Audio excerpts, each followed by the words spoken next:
Assalamualaikum guys, welcome back. Ini kali pertama aku buat video dan bagi statement aku tak bersetuju dengan pendapat daripada seorang mufti. Itu aku kena bagi tahu awal. Aku masih hormat pada mufti sebab kita tahu yang ilmu mereka lebih tinggi daripada kita, tapi dalam masa yang sama kita juga kena tahu yang dorang adalah manusia. Sama macam kita. Jadi, ini kisahnya. Dalam seminggu ni memang kecoh pasal isu bendera putih. Aku terus terang cakap yang aku memang setuju dengan inisiatif ni sebab pada aku, ini ialah salah satu usaha daripada rakyat yang dalam kesusahan. Nak bekerja, kena buang. Nak cari kerja, banyak syarikat yang rugi ataupun hanya mampu survive ataupun memang dorang tak buka apa-apa vacancy. Kalau tak pun, nak cari kerja, kena rentas daerah. So, korang faham-faham sendirilah. Boleh ataupun tak. Lain polis, lain budi bicara. Itu belum lagi kita nak cakap pasal peniaga ataupun mereka yang bekerja sendiri. Pendek kata, ini satu usaha untuk kita semua dapat signal kalau kata ada antara jiran kita yang perlukan bantuan. Tapi berlainan dengan seorang mufti ni yang mana dia cakap, seseorang yang mudah mengalah kepada kesusahan dan berputus asa dalam menghadapi ujian hidup menunjukkan kepada kelemahan iman dan tiada keyakinan kepada rahmat Allah Subhanahu Wa Taala. Masih banyak cara lain bagi mendapat bantuan dalam mengatasi kepayahan hidup golongan yang terjejas pendapatan sepanjang tempoh pandemik ni. Ini bukan perang bunuh-bunuh, wahai Tuan Mufti. Kita bukan berputus asa dengan perang ni. Tapi ini adalah salah satu usaha juga. Dia tak ada kita merintih, kita menangis dan secara tiba-tiba bendera tu terus muncul dekat depan rumah kita. Itu pun salah satu ikhtiar juga untuk terus hidup. Mana tahu bila kata kita bantu dorang waktu ni, bila kata dorang dah ada rezeki, dorang bantu pula orang lain sebab dorang pun setuju yang rezeki Allah Subhanahu Wa Taala turunkan kepada kita, sebaiknya kita kongsi dengan orang yang lain. Sebagaimana waktu dorang susah dulu. Mata dan hati aku bertambah panas bila kata aku baca statement yang seterusnya. Selain bantuan yang disalurkan Kerajaan Persekutuan dan Negeri, terdapat juga daripada badan dan agensi tertentu seperti Pusat Pengurusan Zakat Negeri, Jabatan Kebajikan Masyarakat JKM, syarikat berkaitan kerajaan GLC atau swasta selain sumbangan individu. Pertama, naikkan bendera putih tu pun memudahkan individu atau organisasi untuk agihkan bantuan. Sekurang-kurangnya kita dapat tengok keadaan rumah dorang. Betul ataupun tak yang dorang ni memang susah.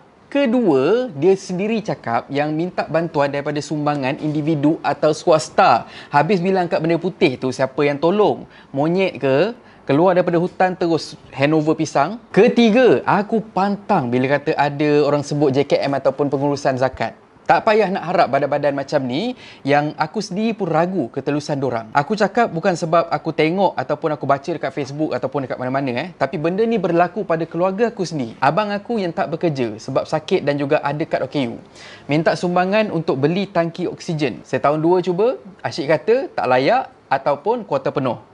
Bila aku viralkan, tahu pula menggelabah datang pergi cek dan sebagainya. Screenshot yang korang tengok ni adalah berdasarkan apa yang aku cakap dan perkara ni berlaku sekitar 2015 dan sejak dari tu, aku memang skeptikal dengan perkataan pengurusan zakat. Memang betul, aku bayar zakat setiap tahun dan jujurnya, aku langsung tak harapkan yang duit tu akan sampai ke fakir miskin.